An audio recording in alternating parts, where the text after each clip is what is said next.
Hello, runners, and welcome to another exciting episode of Mr. Rubio Used to Run, the Running Warehouse podcast. And today we have a couple special guests, which I think everyone will enjoy quite a bit. Yeah, we've got potentially two of the biggest names in the running review world. You know, we've done some videos together. We've done some trips together. Some of those trips and video content has never seen the light of day. Yeah, I mean, it's gotten crazy. Good reason. Wait, Joe, have you seen some of it? Yes. Okay. Yeah. But we got the one and only Thomas and Robbe from Believe in the Run. How you guys doing today? It's great to be here. Yeah. We got to run with you this morning. We got to try out two new shoes, SC Elite V4 and the Balos, Fresh Foam X Balos. So SC Trainer V3. What did I say? SC Elite V4. I want to do that all the time. You know, that's the problem with naming stuff like that. And they all look the same. Yeah. Each shoe looks so close. I get it. Yeah. And then you have the Rebel V4. Yeah. And then, it's all jacked up. So, So I We're think already complaining about Tearing it up. naming structures, yeah. This is why you saw a video that will never see the light of day. Yeah. Yeah. And, you know, I might have something for you a little bit later. But All right. to start off, I think most people watching this show, listening in, know who you guys are. But for the stragglers, give us a lowdown on who you guys are, what you do, and how you got started. Robbe, why don't you tell people what we do? What we do, we are a running media company that focuses on running shoe and running gear reviews, but we also have a bunch of other channels, including our running podcast, one of the top running podcasts in the United States of America. Shout out the And drop. The drop, yeah. YouTube channel, Instagram. I feel like we have, I don't know, we're just like... You're just a media in bunch of conglomerate. things. A website, Yeah. of course, And- believeitherun.com. Yeah, so. which you're the senior editor for. Yeah. And I mean, what we really love in, I think, our niche, because there's different stuff. Like you think of Cydius Mag, you think track coverage. You think of Free Trail, you think of trail running. And each one has kind of like their own personality and their take on what they love about running. What we like is the culture of running, the product of running, and just the spirit of being out there and doing stuff with friends and getting to races and stuff like that. So we actually started in 2009, and it was started as a site to raise money for a charity, actually. And as we were getting ready to do an event, we kept wearing gear and posting our workouts, which at that time there was no Strava or anything like that. So people started saying, hey, if we sent you something, would you try it out? And so I was like, yeah, go ahead, send me something. Yeah. Do you think if you start at that same style of, like, do you think you could get it off the ground now if you started out that way, or is it too saturated with reviewers at this point? There's a couple problems. So at that time, Strava wasn't a thing. Mm-hmm. Yeah. You know, Daily Mile was around, which was nice. It was like a Facebook for runners. MySpace. Yeah, it's basically the MySpace for runners. Yeah. And so it was an interesting time. At that point, there's one other reviewer that I knew about, and that was Pete Larson from Run Blogger. And Pete kind of like helped me figure stuff out as I was going through the journey. And yeah, I don't think that you could do the same journey now. And it doesn't seem like now the proliferation of influencers, that just didn't exist back then. So these people who are coming in and doing stuff, it's great. There's some see like immediate success, but yeah, it took 2009 is when we started. And I'd say a lot of people think we started like 4 years ago, 5 years ago, 6 years ago. And it's like, no, it took a slow build and earning people's trust and doing it. Yeah, I think you guys came along. We came along a couple years before, 2005, but we are super fortunate that we have the accounts that we have, because I was talking with Hoka earlier today and the sales manager, and they're just getting clobbered with the request to get Hoka accounts. It's just, the same thing with people selling running shoes, same thing people reviewing running stuff. They're just everywhere. I mean, they're everywhere. Anybody with an iPhone now. Yeah. Like back when I started, video, the only reason I started a YouTube channel was I wanted SEO for the website. And, we were doing written reviews. Like, people don't even, like, there's only a handful of people who do that. Most people just like to jump on Instagram, jump on TikTok, and give a real quick review of a shoe. Like, I think we're like the long form version of some of the, like, and I'm not saying there's anything wrong with that. Like, if you want a quick hit and a quick bite, and see what a new shoe looks like and hear how soft it is or whatever, you can get that real easy. I think the difference between what we do is kind of the more in-depth, and then also having the knowledge. And that's one thing, Joe, we talked about. There's not too many people who get a chance to Try see every everything. shoe. Yeah. Even if you own a store, you're not trying everything out all the time. If you're a local running store, you're not having the time. You're trying to run a business. Even the shoes that you guys ran in this morning, not many people get a chance to run those things. Yeah. Not yet, anyways. Yeah. I mean, the Balos is pretty niche. Yeah. And we're liking it. I mean, I tried it. I said a few times now. The first version, the Proto, I think a year and a half ago. You said and it I was just awesome. knew there's something here. And I don't know what you guys think of it. Yeah, I loved it too. It's a great shoe. I could tell it's going to be definitely up there. Yeah, it's. I don't know if there's something about the aesthetic that is a miss for me. Yep. And fair. it has, for me, a shoe to be like elevated to the top. It's got to have everything. It needs to look good. Yeah. And that's half of the battle. Yeah. I mean, Shelf I mean, appeal. we talked about- when I talk to the apparel people, Yeah. in the building, I get these Pumas in France, and they are the most uncomfortable freaking shoes ever. They're leather, old school, white and green, and I wore them, and I could barely walk.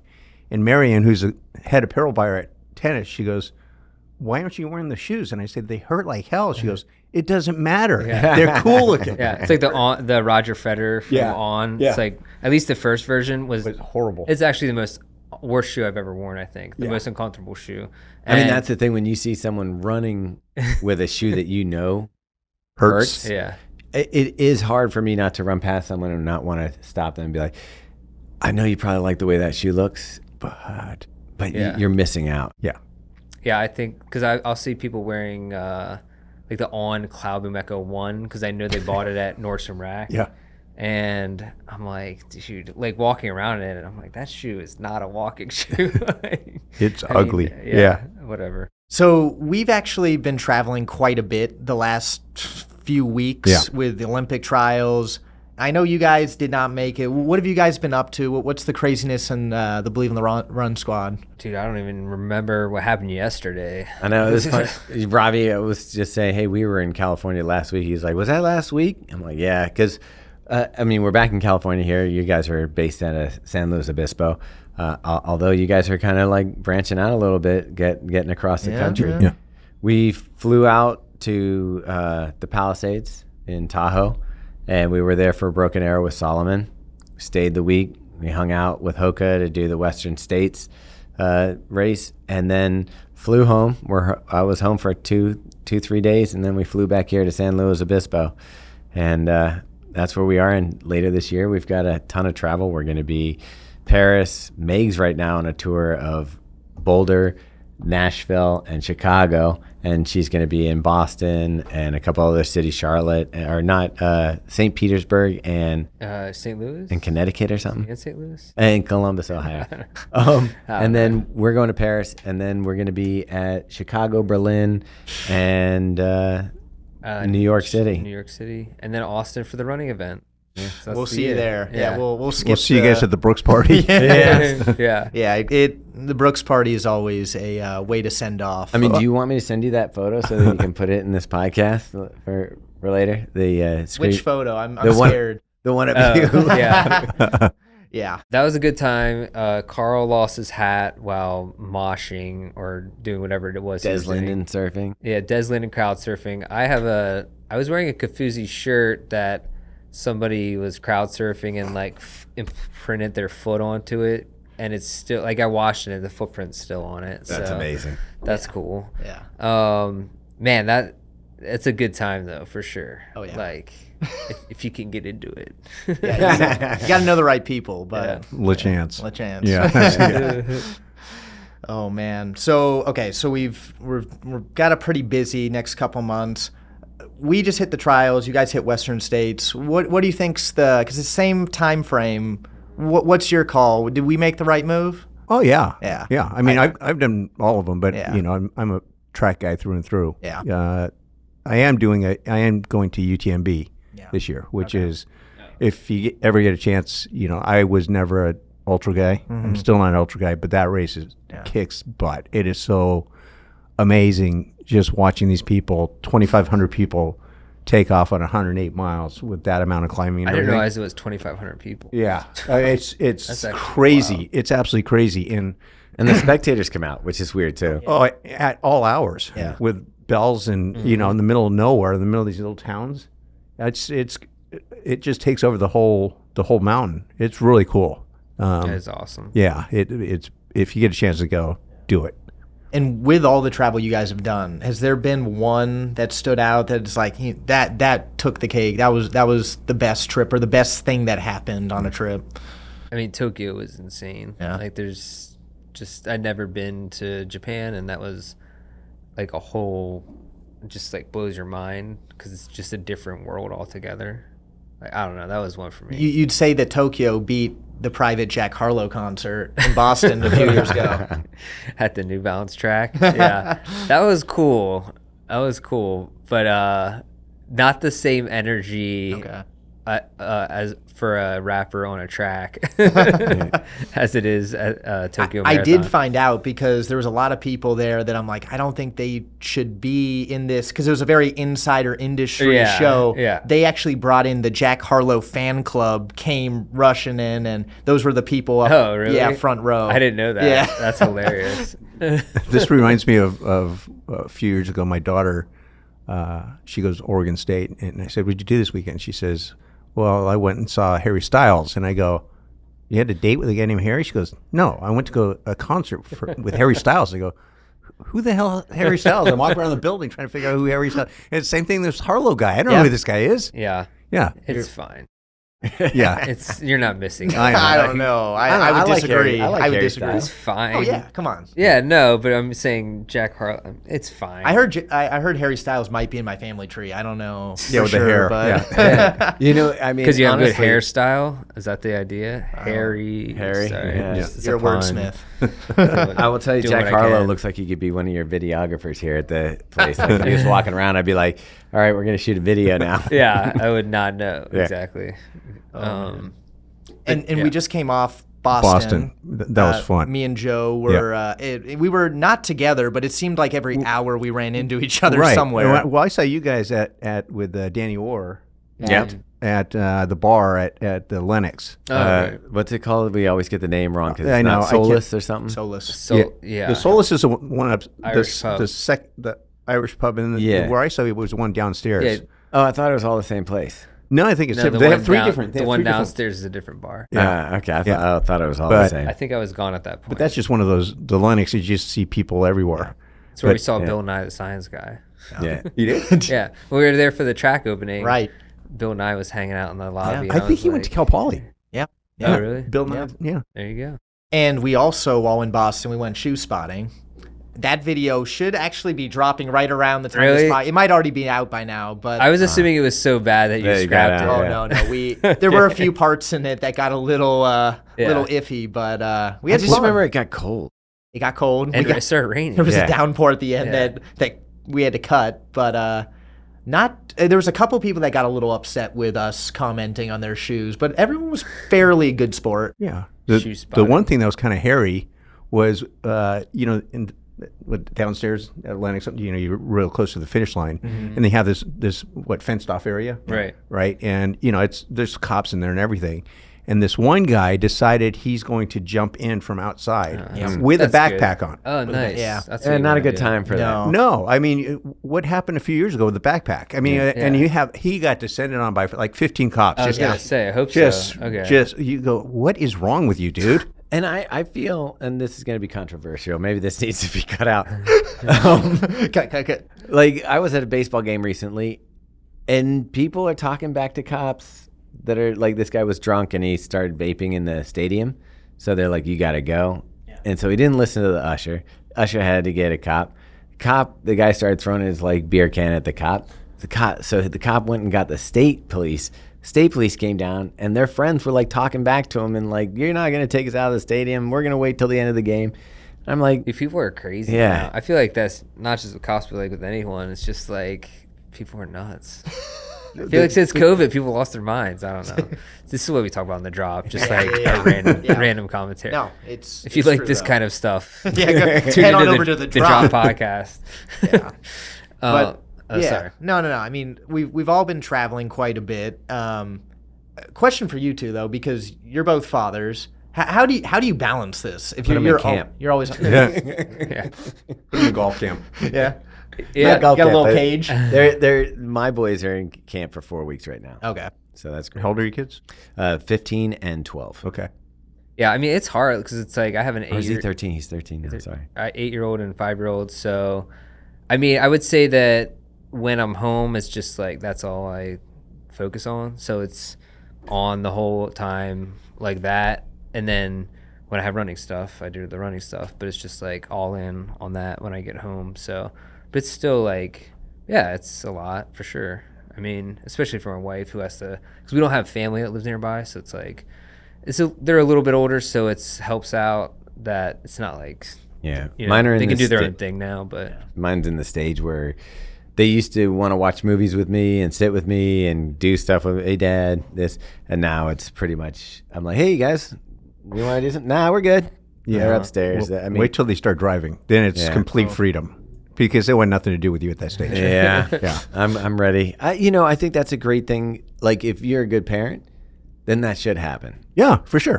Like I've seen some parents where the kids don't detach. Yeah. And I think that they need to Have a life. I at the time I grew up, and I think that maybe my case is extreme, but like I probably get in trouble every once in a while because I let my kids do stuff that maybe this world isn't the same as it was when I was growing up. But Yeah, but you still need to trust your kids. Yeah. What are you guys training for right now? So Berlin, Yeah. right? That would be the main Berlin's goal. the And main so the goal. last weekend in September? Yeah, Okay. and Robbie, you're doing something special this fall. Yeah, so we're doing Berlin, but then Chicago, which is 2 weeks later. Wow. I'm doing an unofficial pace group, 4-hour pace group. So I'm collecting names and emails. So if you're interested, DM me. But yeah, so I got an entry actually through Marathon Photo. So we're gonna do some. You giving a shout out right now maybe on the pod? I mean, that's who I got it through. But yeah, sure, shout out. Cheat. But I think we'll be like doing some like if someone runs in the pace group, maybe you get all your race photos for free, which would be cool. Yeah. Yeah, I think that we need to make it clear that it's not associated with the Chicago Marathon. This is just people who would like to run with Robbie. Oh yeah, this is like straight up yeah. guerrilla pace group, Yeah. like underground, above ground at the same time. Yeah. But I don't know. So I'm gonna do my best to run 4 hours. I think I can do it. Yeah. Like on Oh, a couple yeah. Sub weeks 4 rest. hours. Sub You gotta 4 start. hours. You gotta start talking Right. like 3:59. Yeah, because you got to account for that extra half mile Yeah. of turns and whatnot. And do we have Falmouth on the schedule this year? Because we've had a couple battles. Are you? Because I don't know. I talked to Meg about it, and I was like, both of us are kind of like, we're just gonna be getting back from Paris. It's like 5 days after you would get back from yeah, it Paris. would basically be like empty our Paris bags, pack them back up, go to Boston. Now we had teams at Falmouth in 2022. Yeah, they were a little rigged, I think. Yeah. I think they were decided on and they were fair. But No, if I mean, there's 2 players that came in last minute that made the deciding factor. Well, I And missed that race. If I would have Yeah. been there, we probably would have won. Yeah. well, this will have to continue in the future. I think we might even recruit Mr. Rubio over for the Running Warehouse team. I might. He used to run, I dude. used to run. Remember Okay. that? You know what was great about that, though? I think that we have the record for the only videos at Running Warehouse with no clothes on. That's true. Ah. Yeah, we ended that video all shirtless, and it somehow got through our system of checks and balances. Really? Yeah. Our no fun system? The no fun system. Trulies in hand. Yep. Oh, boy. Yep. Glizzies and Trulies at the finish line. Alleged. You know what? Alleged. It was kind of sad. You did miss that one, right? Yeah. And it was truly a Robbie event where normally Robbie jumped in the ocean all by himself. And Yeah. this time we had everybody in the water. Jealous. Yeah. And we That's got in Jaws there. territory too. Yeah, right it there. And it was painful. There was rocks on Yeah. the ground, and it wasn't a fun. Well, it wasn't fun for you because you hadn't numbed yourself with Trulies. Like the rest I was of a us. few behind at that. The rest of us were feeling just fine. I will say the Falmouth Road Race is definitely one of my favorite races I think I've ever run. Yeah. Like beautiful. everything, marathons, anything. It's such an awesome race. Did you guys ever meet Tommy Leonard, the guy who invented it? I don't know if we met him while we were there. I think I did at the bar at the start. Okay. Saw yeah. Boston Billy there. Yeah. Well, he would be Oh, there. yeah. So I mean, Joni Benoit was there. Like, yeah, because Tommy had the the Elliott Lounge in Boston. Right, that's right. Yeah. Right, and that was they closed it the weekend after the 100th Yeah. Boston. Yeah. So I was there the last weekend it was that's open. That place is so cool. Yeah. well, but that's where the Tracksmith shoe is named after. yeah. But what he'd do is because everyone, Bill Squires had the Greater Boston Track Club, and they would go in there after their hard workouts, Right. riding the course, and they go party and stuff Yeah. like this. Is before nutrition was a thing. Smoking cigs. Yes, too. Yeah. exactly. But if you won Boston Marathon, you got to put your handprint out in front, Oh, that's cool. which was pretty cool. And then everything inside the bar had to do with Yeah. running. Oh, wow. And even things like the TV is 8 feet, a quarter inch off the ground because it's a high jump world record. Why did they let I don't that- know. Tommy started getting old, and I think they remodeled the hotel. It's in a pretty nice area. Okay. But anyway, it's one of those things. We talked about it. You know, What'd they your do- memories of it are better than Than what the it actual- is right now. What'd they do with all the memorabilia? and I have no stuff? idea. Wow. It's kind of like It's in some warehouse somewhere. yeah, you don't want it there. You want like a museum of some Right. sort. And I'm pretty sure that's what's going on with like Mike Finelli stuff. Oh yeah, because he's got probably the most Yeah. historic track items in the world. I believe it's going to the Penn Relay, so I believe they're making a museum for all the stuff, which is cool. I mean, What's one of the the cool cool- stuff I saw Okay. was when we went to the Nike headquarters in the Sebco building. yeah. They have like just racks of like cool track memorabilia and stuff like that. When we first opened, I got invited to Germany, to Adidas, and they had one shoe, a Copa Mundial, which is a soccer cleat, and they still made it in Germany at the original Adidas plant. Okay. So they took us in there, and on the third floor there was a storage room with just racks, and on these racks were like Alberto Montarena's spikes. You know, the stuff that Nike would have in a Glass case. glass case under vacuum and all this stuff. These were just sitting out there. Yeah. And I'm looking at all these shoes, like Kip Keino shoes and John Walker shoes. And so Adi Dassler would design these shoes for you. You could wear them in the Olympics, but they're my shoes. Oh, wow. I'm getting them back. you get a loaner. You're not. Yeah, you get a loaner. Right. So this whole thing was just all these spikes. In fact, everyone was leaving the building, and they were missing one guy on the bus. And McManus is yelling at me, "Rubio, get down here!" And I didn't respond. They had to come and get me because I'm looking at all these. I mean, it's just when you're a shoe geek and you Yeah. get stuff like that, Oh, yeah. it's like priceless. Yeah. It was pretty cool. We were just at the headquarters in Herzegovina. Yeah. What was that, a month ago? And they had the archivist bring up all these like special shoes, special moments in Adidas history from running. And it just blows your mind because you think about the sport and they're one of the oldest in the space. Nike is like, okay, 72. 70s Yeah. and stuff. Right. You go back to the 40s and 30s with like Adidas and they're Right. pulling out stuff that you're Jesse like, Owens wore and things like yeah. that. And you're just like, it kind of, they know that they can romance you. Like you come in and they're like, we're going to hit all the heartstrings here. Like, here's the Run DMC exhibit. Here's the, we got you. Yeah. Yeah. And Puma's similar. They have a lot of really cool stuff from the 60s that I don't know if they know where it is. right. You know, and the current crop of people at Puma are a little bit hazy on people like Tommy Smith and John Carlos and things like that. You know, What did the sub 4 minute mile Roger Bannister shoe go for? How much did that go for? I have no idea. It was I believe it was well over 100. It made maybe a few 100,000. It was a lot of money. Okay. Is that something that like, when that comes across, is that you have any interest in trying to grab that stuff? No, that stuff. I don't play in that. I mean, as far as my investments go, I do California tax-free bonds. Right. You know, just a always guaranteed fun. return, and just I don't have to think about it. Yeah. You know. Yeah. Yeah, I'm more the one looking at that stuff. Yeah, I mean, I don't know that I would consider. I guess it's an investment in some way, but it's more like Yeah, a piece of history, archive. Yeah. I wanted to buy remember the waffle racer, like the moon? Yeah, the moon shoe. The moon shoe. Yeah, the original. There's one that was on eBay like a few years back. I think it sold for like 10 grand, which I didn't think was that bad because there's only like a few copies of it. But So the very first moon shoe, yeah, a friend of mine, Mark Covert, he had the longest consecutive days of running. He ran the 72, and he was the first person to wear that shoe in the 72 marathon trials. yeah. Anyways, he showed. I had a sales booth at Arcadia Invite one year. It was a Nike booth, and he actually brought that shoe in to give to Nike. He didn't get any money for it or anything. He just gave it to them for their museum because it's the very first Nike racing shoe. Right. And he's walking around our booth. I go, Mark, what do you got there? He goes, I got the first Nike racing shoe. He's cut the original box. It's a red box and everything. It was pretty cool. Yeah, when you walked in, that was like one of the first times we actually met in person, I think. Well, we went to the Nike tour, and you walked in that one little the Steve Prefontaine hall, and you just like, holy cow! There's the waffle iron. There's everything was right there. And it was the actual waffle iron that Bill Bowerman used. Destroyed. And I guess what happened was they found it years and years later. Threw it in his backyard like in a landfill.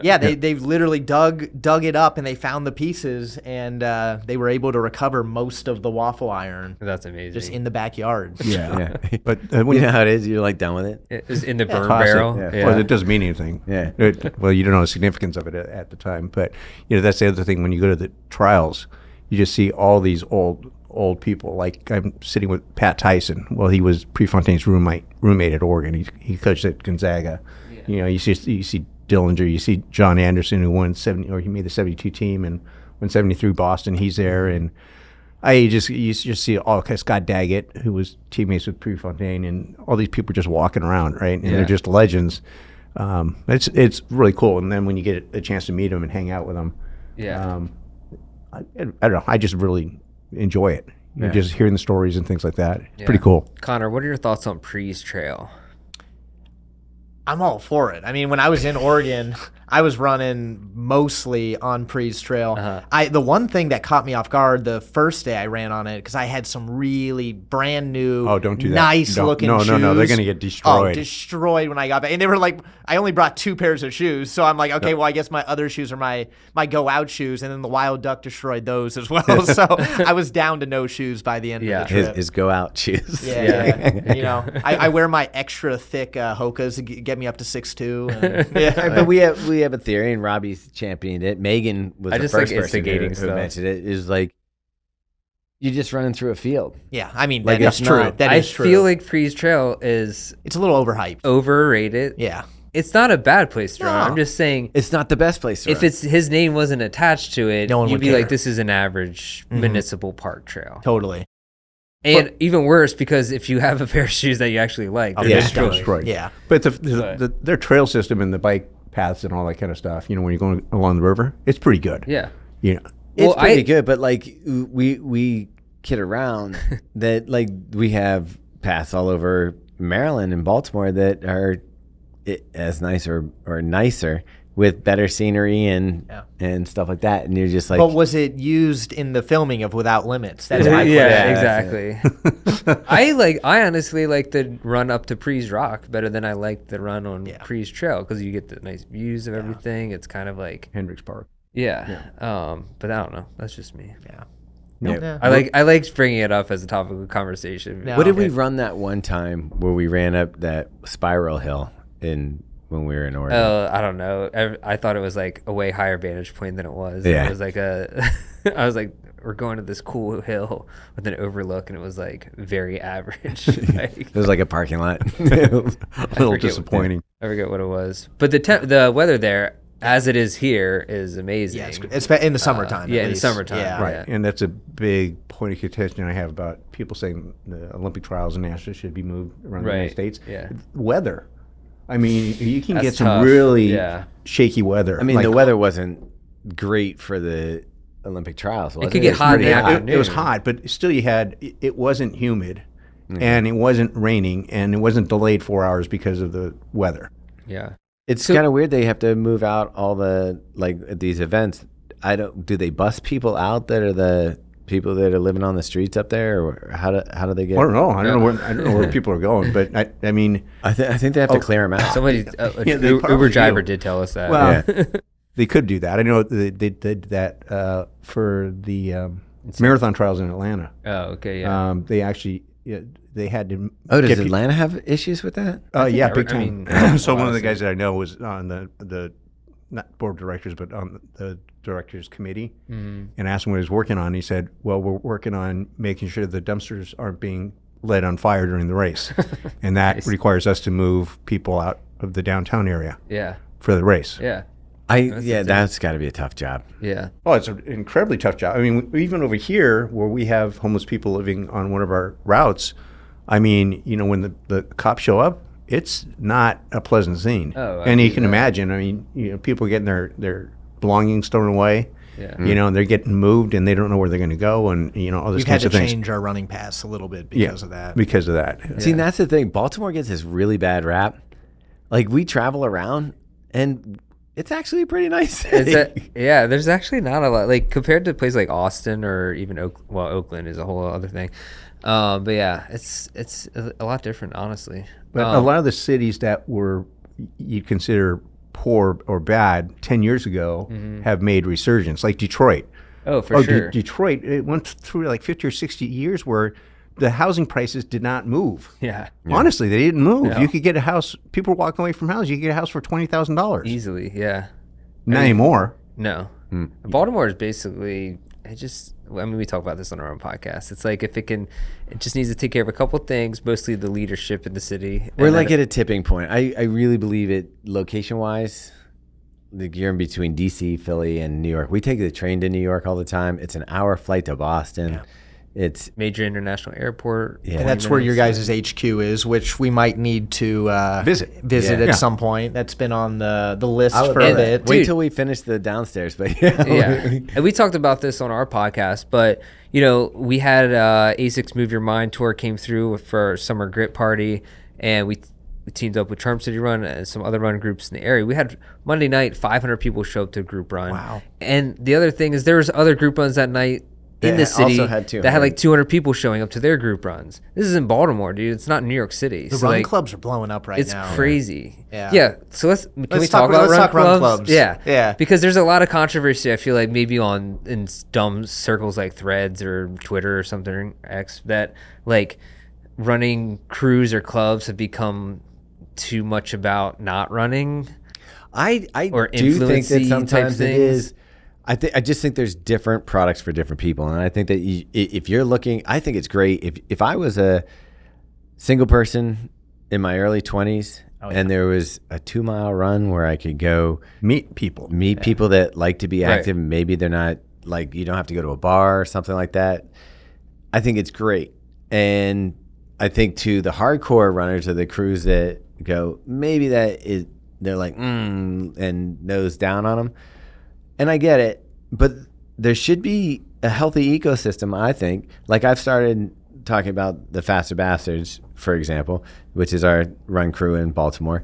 I've started leaning into that. It's a performance running club. Like, so these are people that are interested in lowering their marathon time, who are interested in taking on challenges and doing stuff like that. And that's what that group is about. So if you want to push your pace and if you want to get faster and you're more there for the sport of running than maybe the social aspect, that's where I'm leaning with that. But then we also have the Believe Run Club that meets every Thursday. And that's kind of that hybrid of people that like performance running gear and the social. Yeah, we do similar things here because I coach people that are trying to make nationals and Olympic trials and stuff like that. They're pretty serious.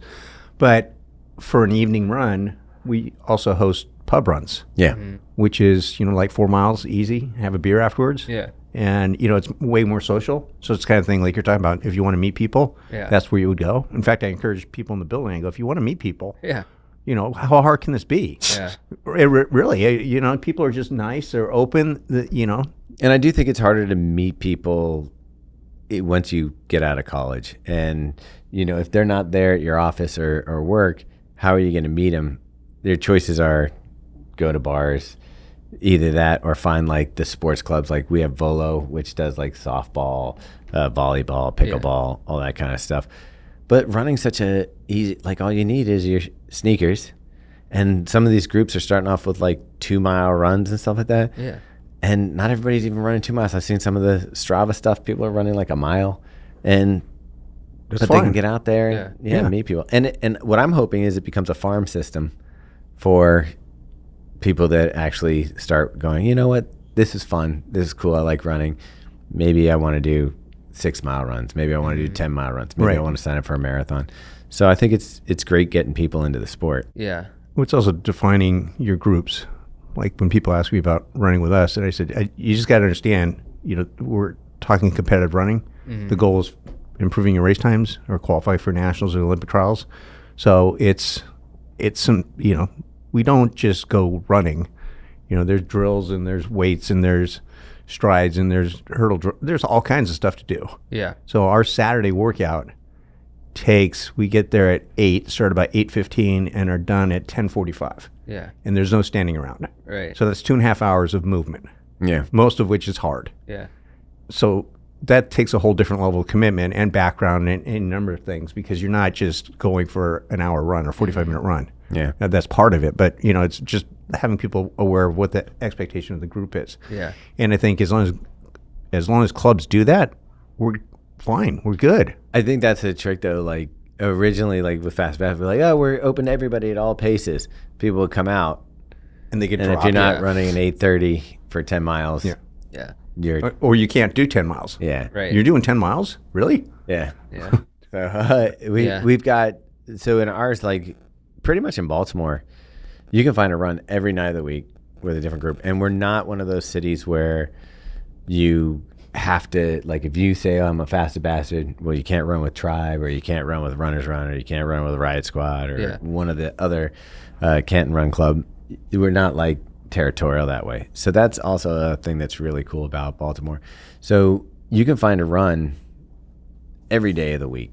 You never would have to run alone. But the funny thing is now, I used to get really pumped to run with people. Now I get really excited sometimes to run by myself. Well, yeah, I prefer to run by myself, because I just have this pattern where if I'm thinking about something, if I can sleep on it and then get up in the morning and go for a run by myself, and then get done with the run, I have the answer pretty much worked out in my head. Yeah. It's when I have other people and they're chatting and they get me thinking about other stuff, you just goes haywire, right? Yeah. So it's an alone time. I don't know if it just allows me to think. Yeah. So I'm assuming you don't run with music then? I don't run with music. I hate humans, so I don't run with humans. I can tell.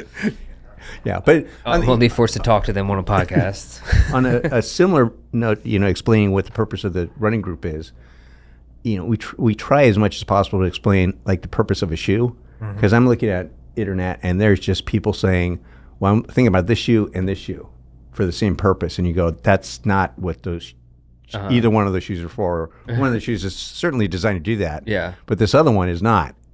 So you guys do a good job of that too. It's just like, for us, it's like second nature. No, this is right. Yeah. It's a Camry and an Accord. There you go. Right. Yeah. So When sometimes even the brands don't know, they'll say it's for something and you try it on. It's like, that's not what this shoe is. Gonna be No. Remember when we first saw the Asics Nova Blast one at TRE, and they're like, yeah, so this is going to be a gym shoe and whatever.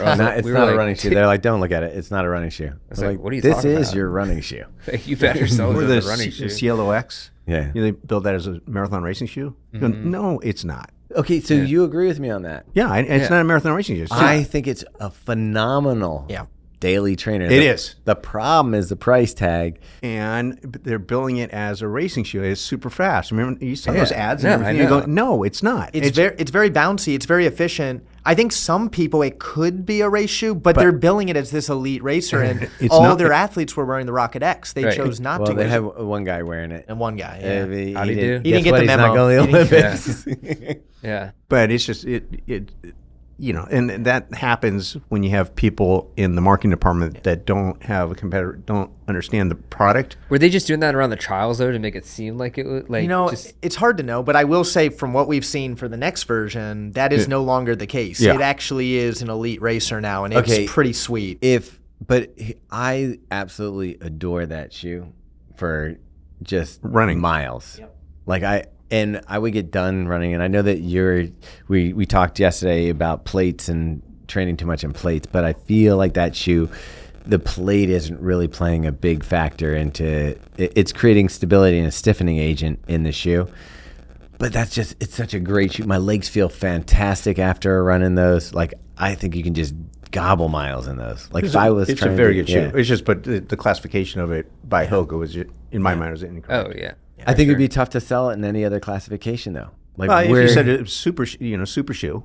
I mean, they're not billing the Super Blast as anything but a running shoe. right, but wasn't it the Super Black? I mean, prices are getting insane, but I think wasn't it $275? Mm-hmm. If it's yellow. Yeah, that's a tough. It is a tough price point. Yeah.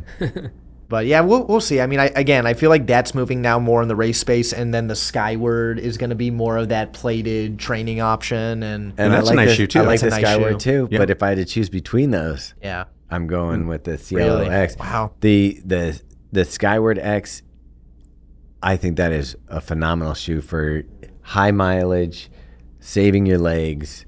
Again, it's got the plate, but I don't feel like the plate. I think is that should be called the playing Bondi X. That we agree on that. Yeah, Right. Yeah. They got snake bit because the first one sucked, but this one is some of the ghosts were not good. Some of the early riders just got, but they didn't change the name of it. It's just okay. We got to make a better shoe. Yeah. But this is the brief on the shoe. This is what the purpose of it is. This is the name.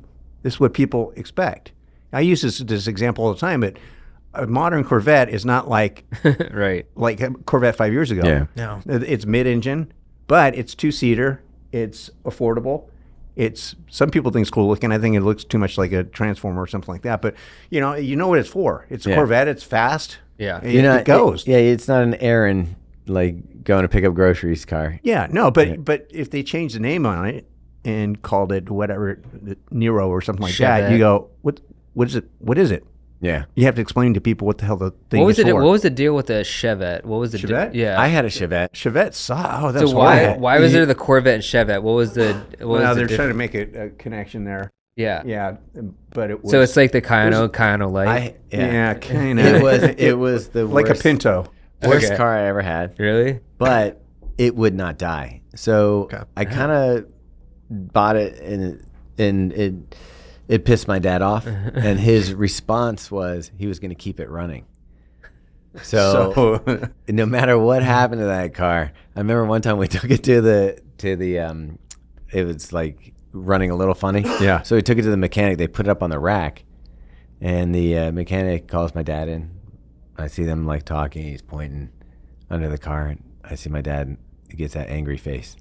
He starts walking towards me. He goes, "Have you been driving that off road?" It's like, "No, Dad. No, I haven't." He goes, "Come here."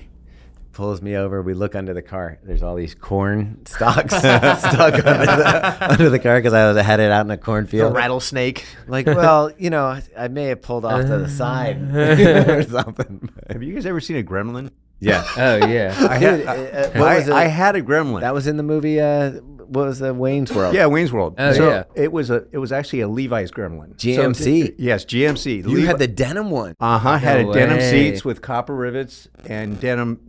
And Dude, if you had that today.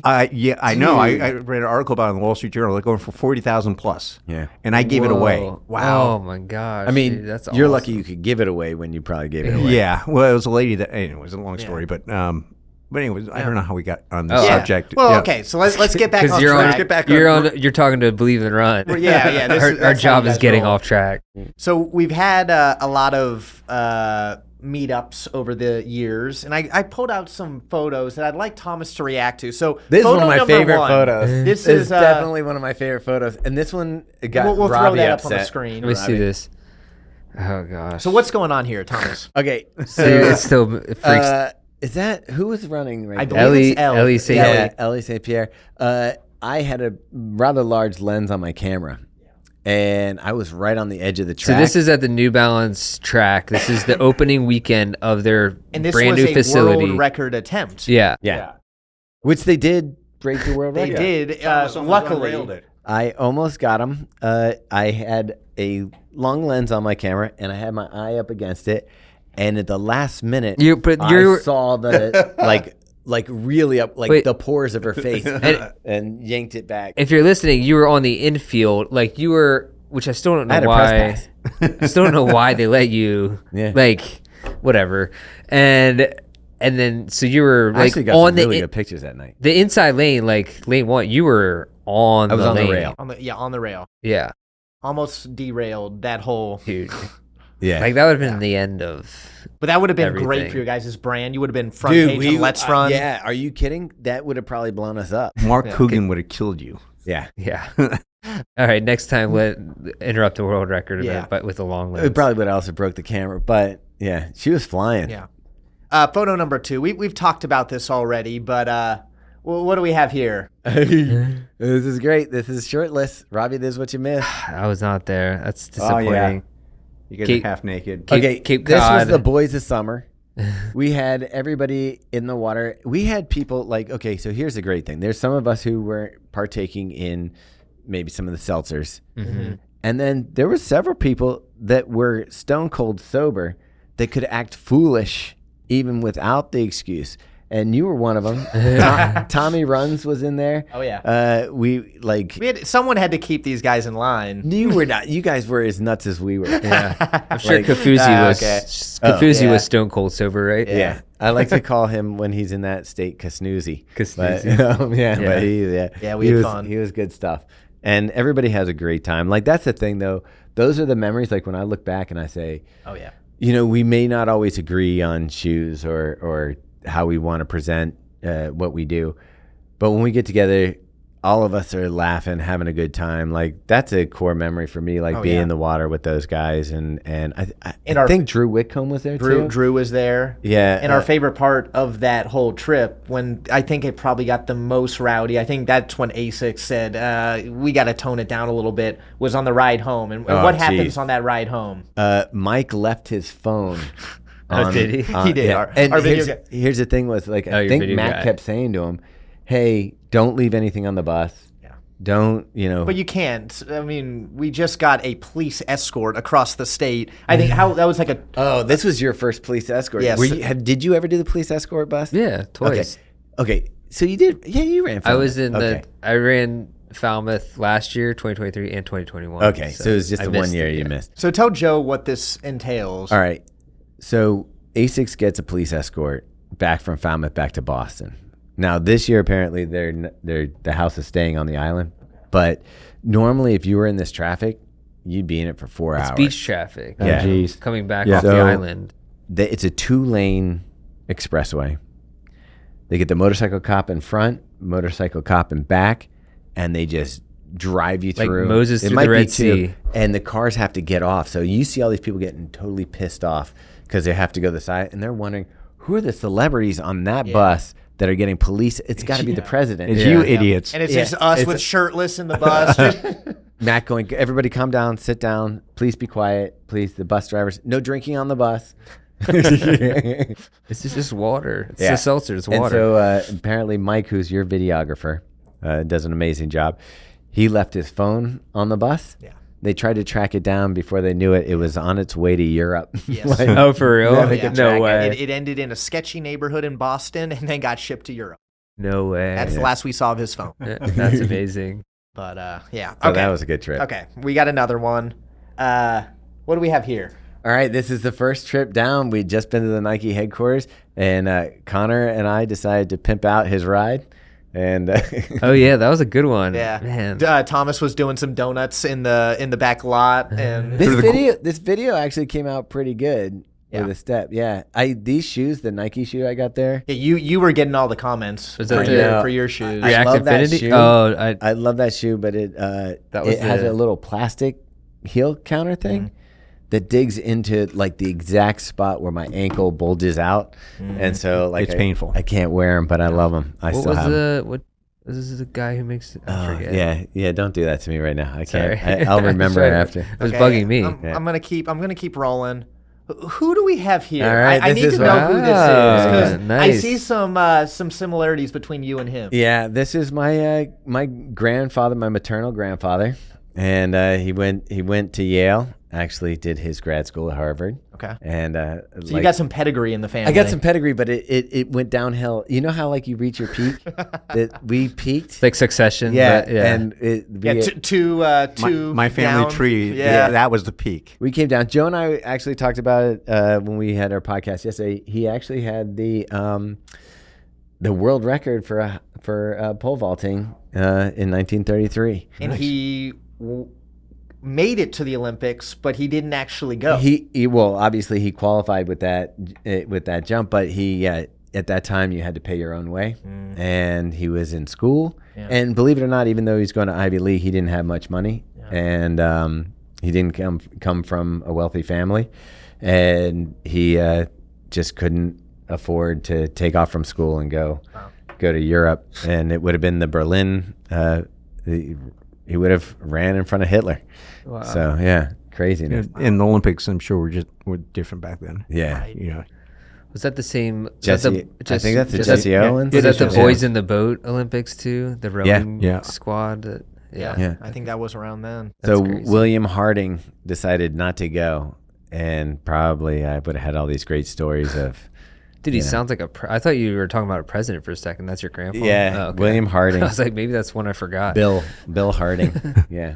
Okay, final pick I have. What is this? I know All right. your background. As some people call you, you're the cool shoe reviewer with your tattoos. I won't name any names. I don't know if we're the cool shoe reviewer. Definitely hanging out with Robbie. me see in this that photo. stash. Yeah. So we have a Oh, nice. reviewer who was in high school at the time, right? Yeah. Mercer. Uh-huh. And he had a pair of white spikes, and he asked me if I would decorate them for him. So I did custom Is it a illustrations for Brooks him. spike? I think it was. I think it was a Brooks spike. Yeah.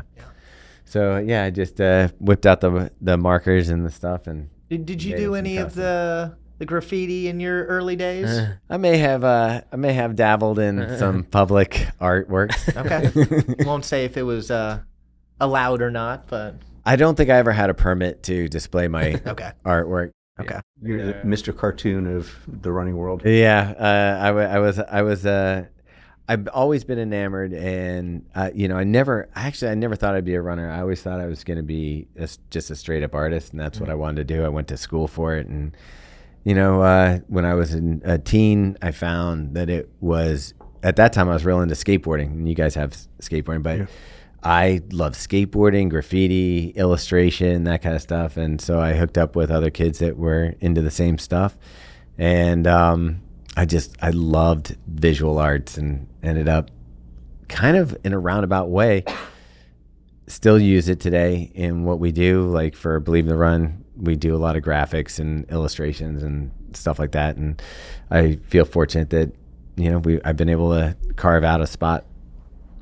Yeah. Well, I don't know if you guys know Jeff Johnson, but he was Nike's first employee, named the company. Oh yeah. Uh-huh. Well, Blue Ribbon. his when he was coaching high school, his number one place to recruit athletes was music class. If you think about the traits of a musician, Yeah. exactly the same for a distance runner, right? Yeah. Tend to be a loner, intelligent, hard work doesn't immediately pay off. Yeah, you need to practice to get marginally good. Right. That sort of thing. And then also you're a bit of a geek. It's just like that's Hey, where we're he's getting. cool. We're cool now. But, I'm just the kidding. thing is We're not. It's you're a looking sliding for a scale. group to belong to. and I know things what like you're that. saying. Yeah, totally. So I mean, I do feel that way. Like for me, I was I always felt like a loner. Like that's the appeal of skateboarding. I found a group of guys that we'd hang out at a half pipe or go street skating in San Francisco, and that was like my core. And then, like we were talking earlier about the run clubs. Once I was out of college, like I didn't know how to make adult friends. It's like, hi, would you like to hang out? Yeah. So it's really weird. And even now people think I'm outgoing, but like if our neighbors are having like beers in the backyard, I don't know how to talk to non-runners. yeah, I don't do that either. Yeah. Yeah. It's like sports, stocks, like what do you do? The complete opopposite of Yeah. you.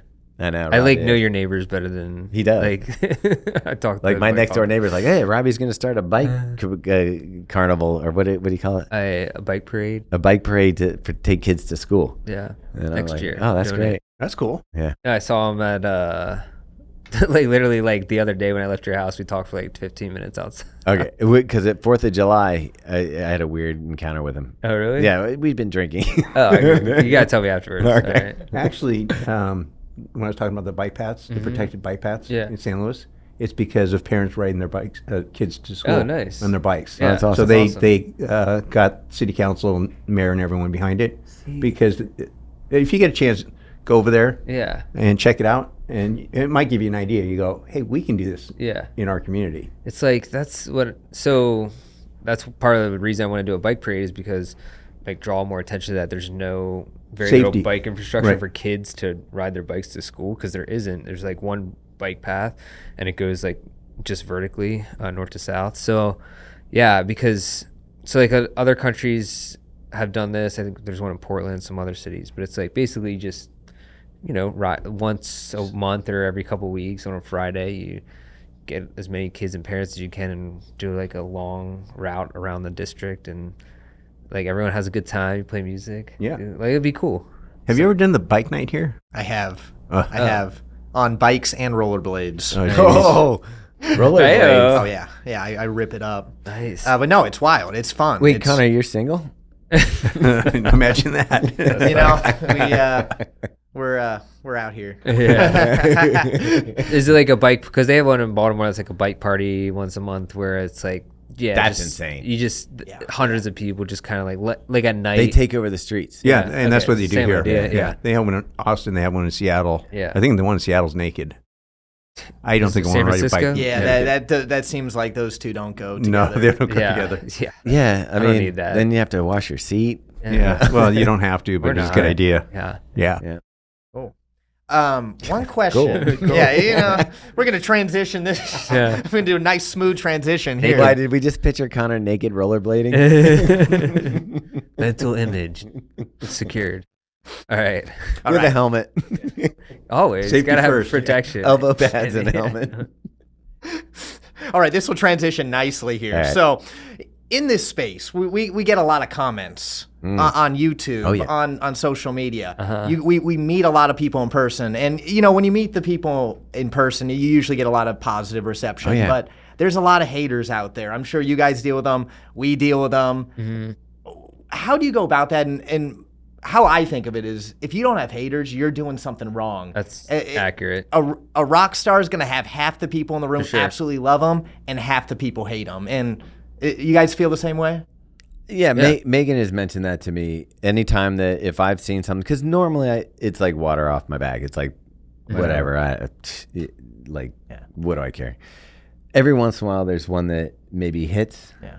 and Megan be like, Thomas, if they're not talking about you, then Yeah. you don't matter. Yeah. Like the fact, and that's the thing. And there's even, you mentioned other websites. There's, I don't go to certain places just because I don't want to deal with it. And the thing about it is that if say you had a restaurant, if you don't have somebody coming in there and like if you're a hyped up restaurant, somebody coming in and saying, oh, this isn't that hype or whatever, you're not relevant. Yeah. So to be relevant, you have to put yourself out there. To put yourself out there, you're going to get.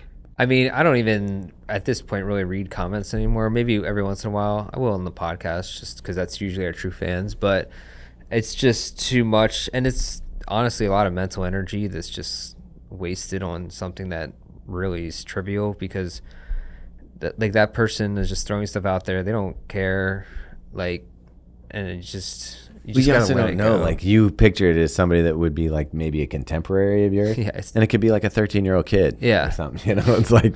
Well, it's like, and I do feel like, I mean, I waited tables for a long time, my 20s and in college, and I feel like that was good preparation for just like the YouTube world because you just have to deal with a-holes all the time. We're on the Running Warehouse podcast. Don't worry, they can bleep. And I feel like but I felt like that was good training for dealing with just people that make ridiculous comments that don't matter. You just gotta let it go. I mean, they sting when it's from my mom. Yeah, of course. Yeah, somebody that they care about, But I have friends that are jackasses, and they'll make comments just Right. to make comments. Yeah. But I won't even go on Let's Run because I know it's going to be just sad, washed up runners who are anonymously shitposting to. Robbie just put a target on his back. Yeah. No, we're done. Bring it on. I don't even care. Yeah, I mean, it is true. Tell me I'm wrong. Yeah, that but it isn't. that's the thing. Like when you think about it, like it's kind of cool. Like what Believe in the Run is something that we just made up. It's not a retail store. It's not anything else. It's just came out of the enjoyment of being part of this sport and being part of what we thought was cool in the culture, the gear, and all of that stuff. So we made something that has taken us around the world. We've been to Tokyo, Berlin, Venice, Boston. We do all these events and go all over the place. And this is just something that we just, it wasn't a job. But then the other thing is I think that when people people only see the forward-facing part, which is just us in a video or in Instagram or, doing events. And it's like nobody sees the behind-the-scenes stuff, which it's like, go ahead and try to build the same thing. Yeah. I want to see if you can do it, because it's dude, it's so much work behind the scenes that people don't understand. Yeah, we're a team of basically 6 people as a core team. We have about 20 reviewers that help out as well, but in the actual day-to-day business work, there's Megan, Robbie, Carl, myself, Ryan, and Helen. People don't really, Ryan's part-time and Helen is basically our office manager. So people don't really see her. So really in front, they just see the 4 of us. Yeah. And all the work that gets done, all the video, all the podcast editing, all the scheduling, working with brands, seeding the product, everything, the graphics, all the stuff is all done in-house by basically 4 people, 5 people, right? Working towards something. And I think what we put out as far as a product that we don't charge for, there's no gate on our website. We don't charge for awards for brands. We don't do if a brand, that other media companies do. Yeah, like if a brand, if we say, hey, you're a top shoe, and they want to post our little badge that says best of 2000 whatever, a lot of companies, and I don't know if your audience knows, a lot of the media companies will charge them to do that. So it's almost like a money making scheme for some brands. Is like, we're going to name you top shoe, but if you want to display that on your site, you pay us X thousands of dollars. There's a similar thing in our space, in retail space. I don't know if you guys know what spiffs are. Yeah. So for people in listener land that might not know this, certain brands will give a bonus to the sales associate for each pair of their shoes that they sell. Oh, right. Mm-hmm. And some companies will just work with the owner to say, our brand of shoe is the first one you pick. Yeah. Right? And you get paid for that. And oftentimes the same brand will pay $5 or $10 to get that shoe on the customer's feet. Mm-hmm. So oftentimes you're seeing numbers of brands that are not necessarily inflated, and we don't do the spiff thing. It's I want our staff to give you an honest assessment of what they feel is going to solve your problem. Yeah, I mean that's what I want. Right. Well, and it is. There's all these nuances that people don't understand in the business. Another one would be like if you had your physical retail here is a small part of your business. Mm-hmm. It's not really your focus at this point. But for the retail people, they don't understand the guy that's working there, the high school kid who's helping sling shoes and this and that. Those brands come in, they give them a pair of shoes. They say, okay, here's how you sell this shoe to the person. Maybe there's a bonus involved, or maybe there's a trip to some place that they can win or something like that incentivizes them to make sure they bring that box out. Mm-hmm. The thing, it's business, it makes sense. But the thing that, getting back to, we're a small team doing all this stuff, we don't play those games. Like we've been offered money to review shoes, straight up, hey, we're dropping X shoe. We'd love you to feature it in your reviews here, and we have this budget for you to do it. And we turn it down because we're we don't charge for shoe reviews. because we want to be able to give our honest opinion. Mm-hmm. We don't let the brands read them or see them before they go out. And I know that people like Kofuzi do a big disclaimer almost on every video they do. We try to think that our consumer that's watching our product, or at least if they've developed a relationship with us, they know what's happening. They know that we're getting the shoe for free. They know that we're going to review it. We're not getting paid, that it's our opinion. We hope so. I mean, we talk about it enough, but we don't like hammer it home every time that we do a review. It's in our notes if you read the like review Private, stuff. yeah, but right there. But that's part of it too, right? Is gaining the viewer's trust. You know, you're authentic, and you know, it's like this is how we see it. Yeah. Right. I'm not trying to win your approval. It's just this is how we see the shoe. it's also fun because the team that we have assembled, we're extremely honest with each other. Like to the point where I think that there's been times where I've probably definitely gotten on Robbie's nerves, or I'll ask a question. I'll be Never. like, Can't imagine. yeah. But I'll say, I don't know, Robbie, you think this is the way to go about this? Or do you think that that's the right call? Or you said this about the shoe. I don't know. Do you really feel that? So we will check and balance each other. And there has been times where maybe you're going a little soft on a shoe, or maybe you're going a little too hard. And whether it's him or Megan or, Carl or one of us, we do a good job, I think, of keeping each other honest. And that's the one thing that's great about having a team and having a team like we have. Like we have, like, definitely, like Robbie was just saying about like being able to talk to neighbors and stuff like that. We all come to the table with really different strengths. Yeah, no, totally.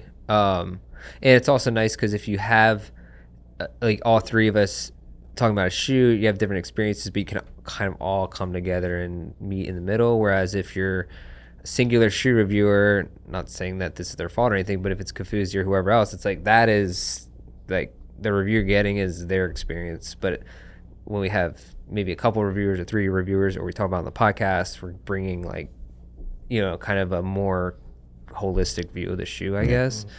I don't know. I think it's a strength. We do a similar type of thing when we meet with brands and are looking at shoes for the future. It can get a little tense sometimes. Yeah, but we have different opinions, and people will give their honest opinion. I mean, you listen to Jonathan, our head buyer, and Eric and Becky, and everyone will just say, what they like and what they don't like about the shoe, and where's this model, because this thing is blowing up, and you have this thing coming down the pipe, and this is not.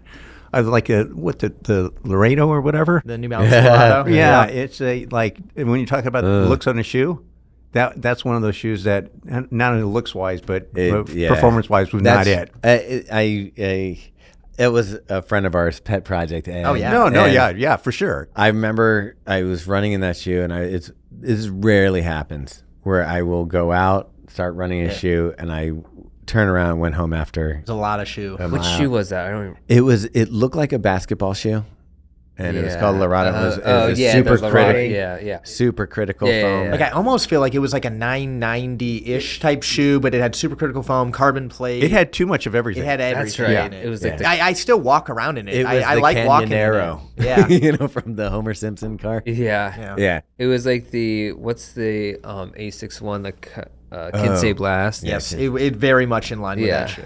But although I actually kind of like the Kinsey Blast. But that's the thing. So it's kind of, I think where we differ is that we're really public facing as far as like giving feedback. You guys have a different responsibility, and you guys get to like maybe sit down face to face with the brands and talk more about like what you do and don't like. So it may be that you don't carry a shoe or decide not to go deep into a shoe, versus us just doing like, hey, here's our thoughts on this shoe. Right. But we still have to take a look at the shoes and just go look at, like we just met with Saucony yesterday. Like the Kinvara for ours is going, retro, but Saucony's aware of that. Yeah. As a brand, they're super far up. But that's so an we're moving our example, money though. elsewhere. But that's an example of, you were talking about the name. Yeah.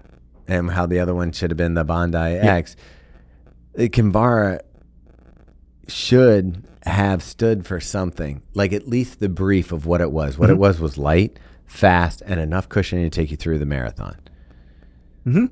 It was the first minimal, get rid of all the bullshit. It took away all the plastic parts of a shoe. All And that at the stuff. time, that everything was super minimal and it actually provided some cushioning. Yeah. It was just it was a right, phenomenal shoe. right, at the right time. shoe at the right time. It's just its time is gone for Yeah, the most but part. if they kept the name And put a different foam in it, on it, which they could. yeah.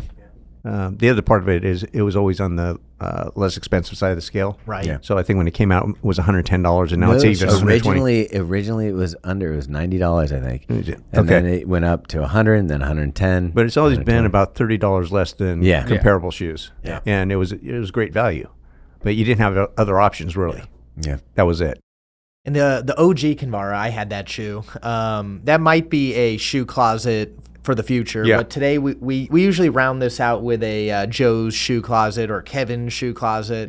Today we've got something a little bit different. A little different. Joe surprised me with this folder, and we've got some classic shoes in here. So I used to collect ads of running shoes from the 80s.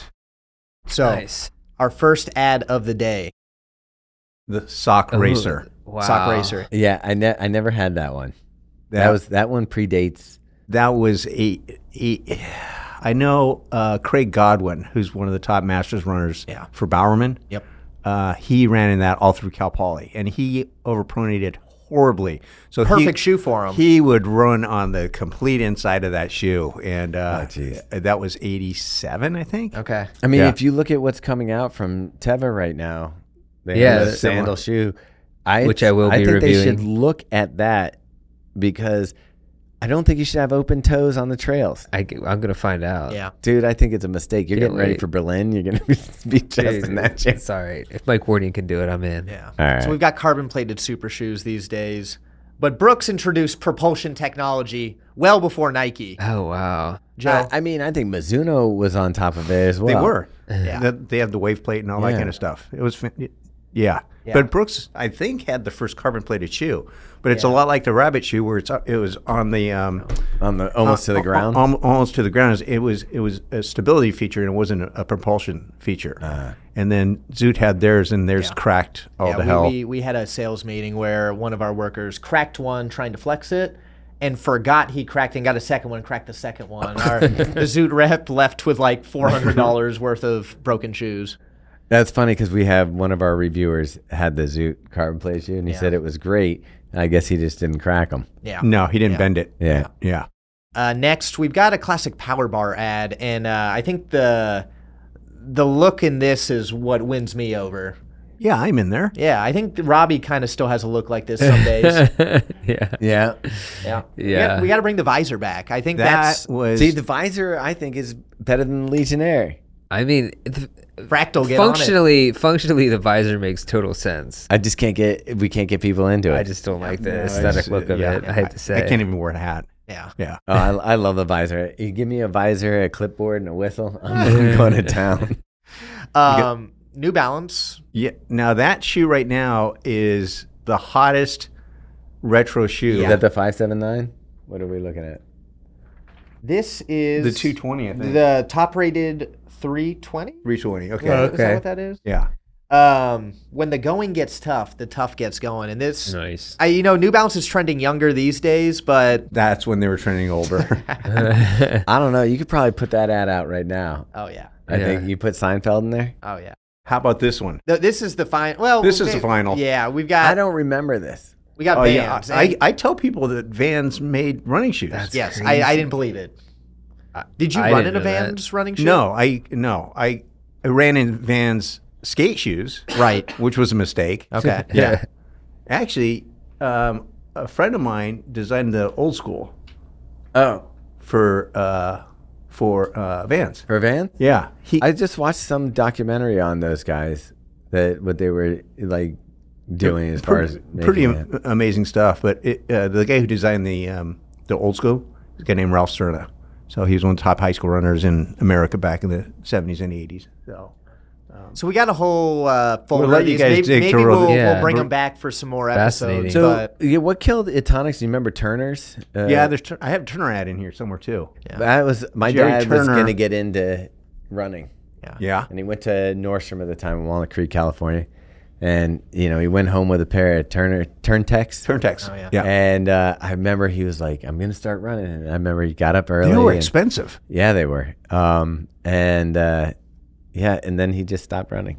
Well, E-tonic was on the rise for a bit. And I know they were spending some money on athletes. They were. Mondo got some money from them, and he got some shoes, and he couldn't wear the shoes. you know who else had shoes? Who? Kangaroo. Kangaroo. Kangaroo, Classic. yeah. Great. Yeah, they had the little pocket. Yep. So Yep. what is there one brand that if you could bring back, like no. if you could just use Oh, their, Joe's a their big pony guy. I don't know, man. There's so many good brands out there right now. It's just like, here's your Turntec. Yeah. Yeah. Well, he was a New Balance guy, right? No, he's Brooks guy. Oh, he's Brooks? Yeah. Okay.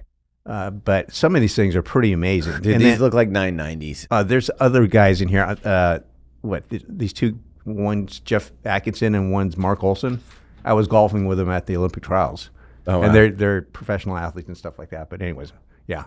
So I think we got. That's all we got That's today. all we got. I mean, Yeah. we hit pretty much every topic and a few extras. Exactly. And I'm going to remember to say what I always forget. Joe. What? You got it? You got it? Comment, like, and subscribe. Oh, he's Oh, nice. money. I'm money. Money. He's on And point.